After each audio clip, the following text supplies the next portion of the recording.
The notes for section 4.3.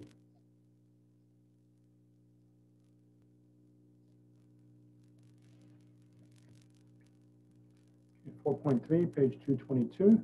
We're still doing two equations and two unknowns. We're solving by something called substitution now. Homework is 1 to 35 odd. So here are some of the problems up to about 21. And there's the rest of them. I think you can see all of those. In the back of the book. 3. Problems there. Okay.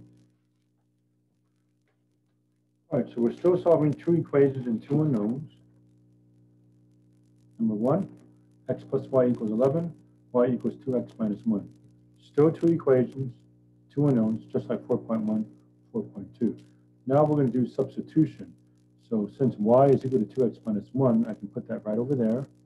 So x plus y is now 2x minus 1 equals 11.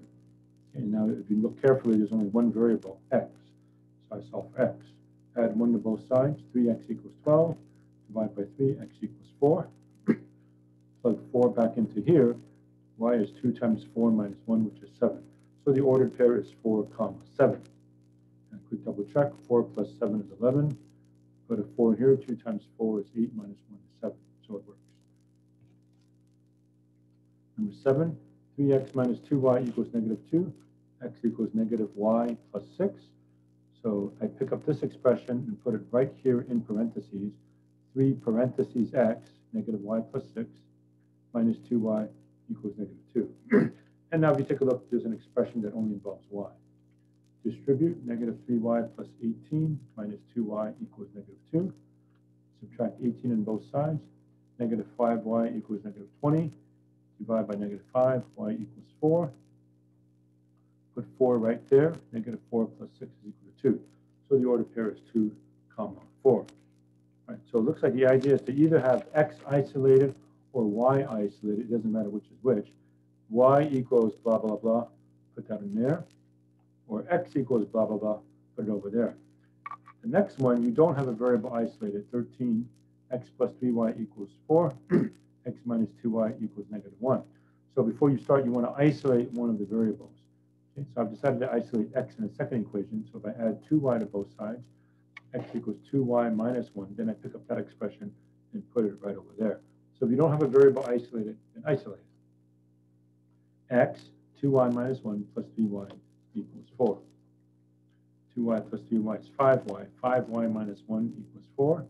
Add 1 to both sides. It will be 5y equals 5. Divide by 5, y equals 1. Plug back in for x. X is equal to 2 times y minus 1. So 2 times 1 minus 1. And that's equal to 1. So the ordered pair is 1, 1. 21. Again, before you start, you need to isolate a variable. Since there's only an x here, this one, and this one all have coefficients in front of the x and y. This one, I can solve for x if I just subtract 3y. So x is equal to 12 minus 3y. So I pick that up and plug it into there in parentheses. Negative 3 parentheses 12 minus 3y. That's a minus 9y. Sorry, it came out bad. Minus 9y equals 7. Distribute. Negative 36 plus 9y minus 9y equals 7. These two cancel out. So that gives me negative 36 equals 7. Anytime you get something like that, that's no solution. Okay, all the variables are gone, but you get a contradiction, then that's no solution. 27, negative 3x plus 2y equals 6. Y equals 3x. You already have y isolated, so pick that up and plug it into there. Negative 3x plus 2y, here's y, equals 6. Negative 3x plus 6x equals 6. 3x equals 3. Divide by 3, x equals 1. Plug back into there.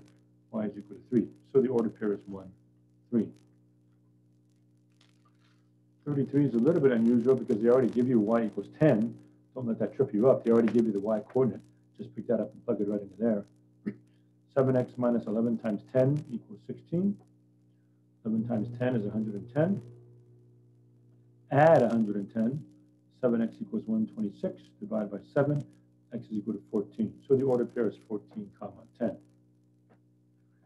And finally for 35, negative 4x plus 4y equals negative 8, y equals x minus 2. So you already have y isolated. Pick that up and plug it into there in parentheses. Negative 4x plus 4y, here's y, x minus 2 equals negative 8. If I distribute, I get negative 4x plus 4x minus 8 equals negative 8. These cancel out. I get negative 8 equals negative 8, which is not a contradiction. That's a true statement. Okay, so unlike this one where all the variables are gone, but you get two different numbers equaling each other, which is not possible. Here, all the variables are gone, but you get a consistent equation, negative 8 equals negative 8. That would be the case of infinitely many solutions. So if all the variables are gone and you get negative 8 equals negative 8, or 0 equals 0, or 5 equals 5, that would be infinitely many solutions. Okay, graphically, that means the two lines would coincide. Over here, graphically, the two lines would be parallel, so there'd be no solution. All right, so that was section 4.3.